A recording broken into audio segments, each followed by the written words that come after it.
Shalom Bapak Ibu semua yang dikasihi oleh Tuhan Yesus. Hari ini Senin 11 Mei 2026. Renungan kita berjudul Dedikasi Tanpa Batas. Firman Tuhan kami ambil dari 2 Samuel 11, ayatnya yang ke-8 dan yang ke-9. Demikian bunyi firman Tuhan. Kemudian berkatalah Daud kepada Uria, "Pergilah ke rumahmu dan basuhlah kakimu." Ketika Uria keluar dari istana, maka orang menyusul dia dengan membawa hadiah raja. Tetapi Uria membaringkan diri di depan pintu istana bersama-sama hamba tuannya dan tidak pergi ke rumahnya. Pada tanggal 22 Juni 2014 yang lalu, beredar foto dua ahli bedah saraf di Tiongkok yang tergeletak di lantai ruang operasi. Mereka tidak sedang beristirahat atau sedang pencitraan. Tubuh mereka memang tergeletak karena mereka benar-benar roboh setelah bekerja tanpa henti selama 32 jam demi menyelamatkan nyawa pasien. Foto ini diambil di Fujian Medical University Union Hospital di Fuzhou, Tiongkok. Pasiennya seorang perempuan berusia 63 tahun dengan aneurisma dan hemangioblastoma yang menempel langsung pada batang otak. Karena tempatnya berada di pusat kendali hidup, maka operasi tidak boleh dibagi menjadi dua sesi.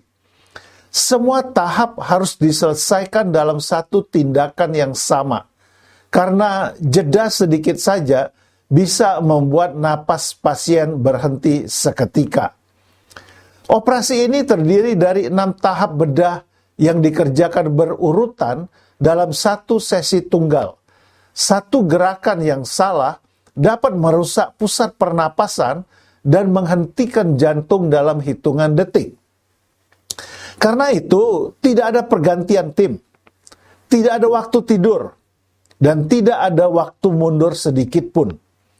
Selama 32 jam, 6 ahli anestesi terus memantau tekanan darah, pembuluh darah otak, dan kesadaran pasien tanpa keluar dari ruang operasi.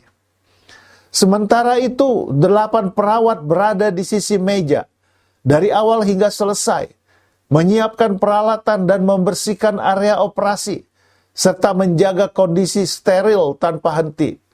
Itulah sebabnya, begitu tahap terakhir operasi selesai, tubuh kedua dokter itu tidak lagi mampu menopang beban badannya.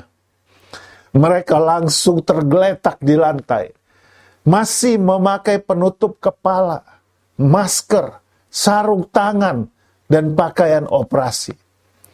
Salah satu dokter mengangkat 2 jari dengan sisa tenaga sebagai tanda bahwa pasien berhasil diselamatkan dan pertarungan hidupnya berakhir dengan keberhasilan. Sungguh luar biasa dedikasi para dokter dan perawat di Tiongkok ini. Mereka benar-benar bekerja secara profesional dan tidak mementingkan kesenangan pribadi. Itulah juga yang dilakukan oleh Uria, seorang prajurit Raja Daud. Ketika Daud berzina dengan Batsheba, istri Uria, Batsheba hamil. Untuk menutupi aibnya, Daud menyuruh Uria pulang ke rumahnya. Maksudnya adalah agar kehamilan Batsheba dianggap dari Uria, bukan dari Daud. Tetapi Uria tidak mau pulang, karena ia tidak tega pulang ke rumah sementara teman-temannya masih ada di medan pertempuran. Bahkan ketika Daud membuat Uria mabuk, Uria tetap tidak mau pulang ke rumahnya. Ia tetap setia berada di istana rajanya Daud.